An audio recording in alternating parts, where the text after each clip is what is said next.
제가 이제 해병대를 수석으로 임관했었는데 성희롱도 많고 성폭력도 있었는데 처음에는 저랑 같이 있던 여군 부사관한테 시작했었거든요. 그때는 저도 일단은 조직에서 살아남고 봐야 되니까 서로 이제 박수치며 즐거워했죠. 근데 그러면 안 됐었던 건데 이게 처음에는 하사한테 하다가 중사한테 하다가 그 다음 나한테 오거든요. 점점 이제 용인이 되는 범위가 넓어지는 거니까. 저한테 왔을 때 우리 조직의 성희롱 문화가 너무 심한 것 같아요 라는 얘기를 했을 때 그때 저 선배 여군이 있었어요. 선배 여군이 저한테 너도 다 같이 재미있게 놀지 않았냐고 이제 와서 이런 얘기를 하면 어떡하냐는 얘기는 그 선배가 한 거거든요.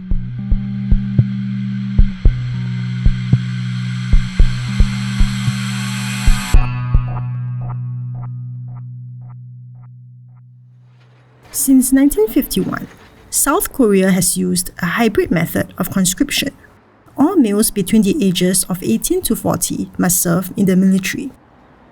Females are exempted from mandatory service but can join voluntarily as full-time career soldiers.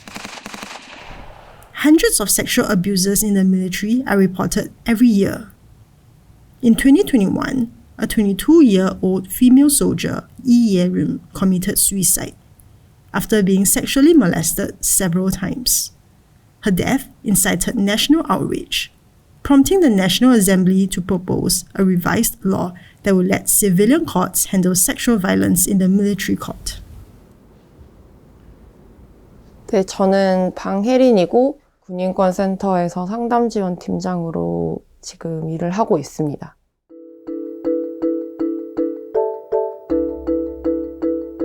전화로 상담을 하는 경우도 있고 이제 홈페이지 통해서 상담을 하는 경우도 있어서 어떤 사건들이 접수됐는지 또 같이 논의도 하고 또 개별 상담 또 지원도 하기도 하고 뭐 문서로 대응을 해야 될 사건이 있으면 뭐 공문이나 진정서 작성 같은 것도 하고 있습니다.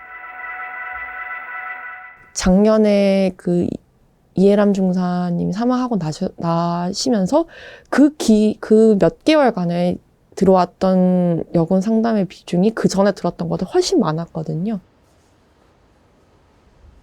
여군 상담이 사실은 제일 와닿죠. 대부분 성희롱이거든요. 그것도 다. 그러면 제가 좀 심정적으로 많이 동요할 수밖에 없는 사건들인 것 같아요.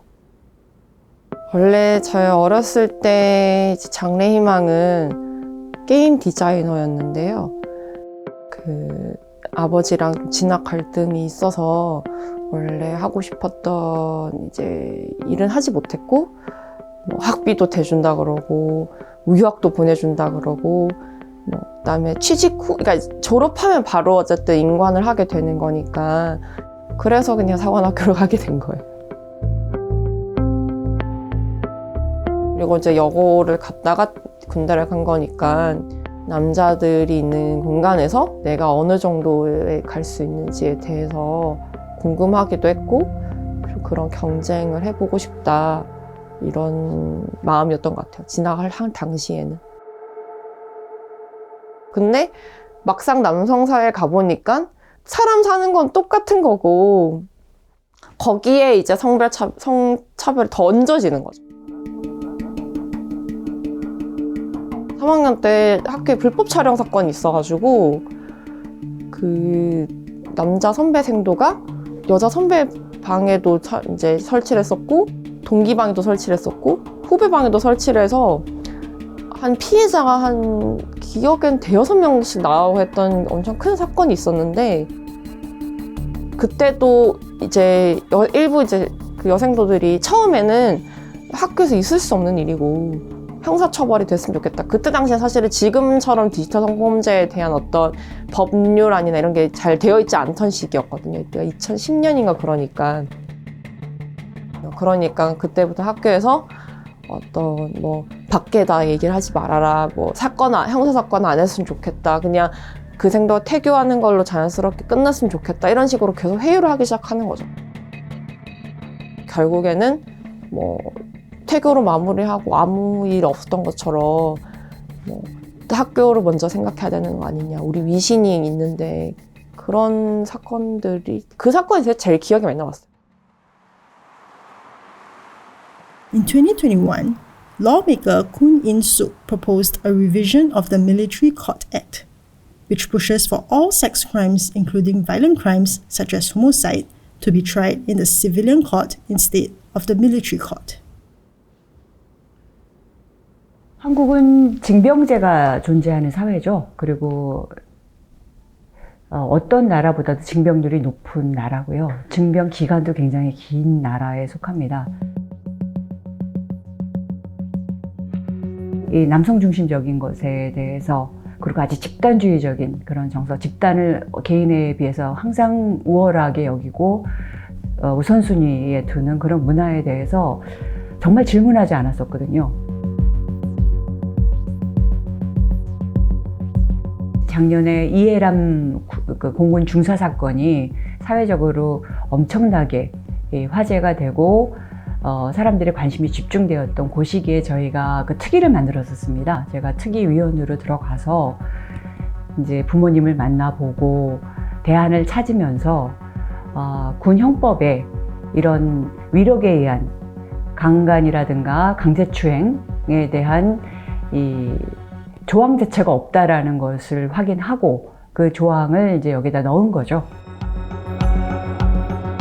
이제 민간 법원으로 이제 군대 내에서의 이제 군인에 의해서 저질러진 그런 성폭력은 이제 민간 법원으로 이제 가게 법안이 만들어졌고, 이 성적인 위력에 의한 성폭력은 안 된다라는 사회적 메시지, 군대 내의 조직적 메시지가 아주 강하게 전달될 수 있는 그런 법이라고 보시면 되겠습니다. 그러니까 상대적으로 이제 민간에 비교했을 때도 기소도 덜 되고, 기소된 경우에 이제 집행유예 비율이 너무 높고 뭐 이런 부분들을 얘기를 하는 거죠. According to Kun In-suk, over 400 sexual abuse cases in the military are reported every year. Less than 40% are prosecuted. Over 40% of the prosecuted are released with probation. 군대는 민간하고 비교해보면 일단 피해 사실을 드러내는 것 자체가 너무 어렵습니다. 피해 사실을 드러내면 사실은 이해람 중사 같은 경우 같이 어떻게 보면 목숨을 각오해야 되는 정도의 아주 저질스러운 2차 가해가 막 본격적으로 온 조직을 동원해서 만들어지거든요. 그리고 너 하나가 조심하면 좋은 군인이, 그리고 그 가정에 이제 문제가 없을 수 있다라고 막 집중적인 사실은 협박 공갈이 이어지고 있는 그런 공간이고요. 그리고 지휘관이 모든 거를 결정할 수 있는 공간이어서 사실 웬만하면 피해 사실을 드러내기 어렵죠. Haley thinks the promotion system plays a big role of sexual abuse in the military. All officers in the Korean military are promoted until their 4th year of service. To have long-term careers, they are required to take an eligibility test in their 4th year. 남군 장교들이나 남군 부사관들은 대한민국 남성이면 어쨌든 군대를 가야 되니까 반쯤은 의무복무로 생각하고 오는 경우도 있어요.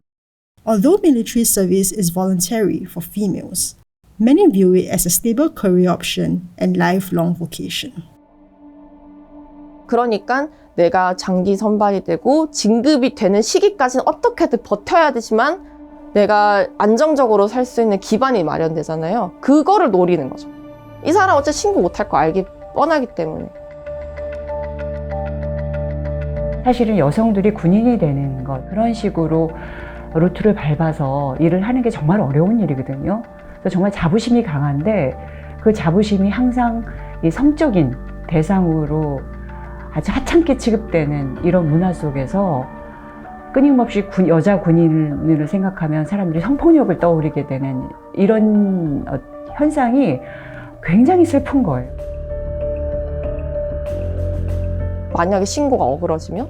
그러면 뭐 네가 먼저 꼬리치지 않았냐. 둘이 잘만 술 마시고 지내던데 뭐 이렇게 시작되면 폭력이 발생을 하게 돼도 신고를 해야겠다라고 얘기를 하기가 어렵게 되겠고, 그런 이제 여러 가지 고려 요소들이 겹쳐지면서 여군들이 신고하지 말아야겠다. 이거를 증명하기도 너무 어렵고 그냥 나만 참으면 된다. 저도 그래서 사실은 실제로 어떤 그런 바이올런스가 있었을 때는 신고를 하지 않았던 것도 그것도 있어요. 근데 그런 경우에 피해 사실을 드러냈는데도 불구하고 민간보다도 기소율이 낮고 이렇다는 거는 정말 이제까지 군대 내에서의 피해자들이 어떤 식의 경험을 했는지를 아주 극단적으로 드러낼 수 있는 예라고 생각합니다.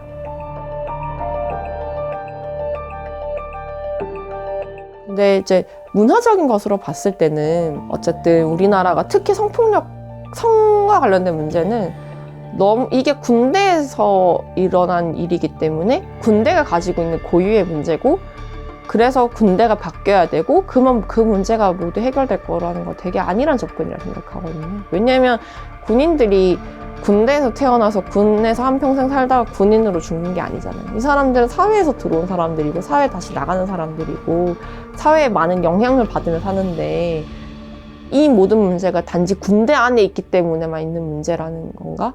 그렇게 접근하면 안 된다고 생각해요. 군대가 이런 어떤 문제들이나 그런 성폭력과 관련된 문제들을 더 꼬이게 만들 수는 있지만 이 문제를 정말 군대이기 때문에 가지고 있는 문제인가에 대해서는 다 반성이 필요하다. 그렇게 생각합니다.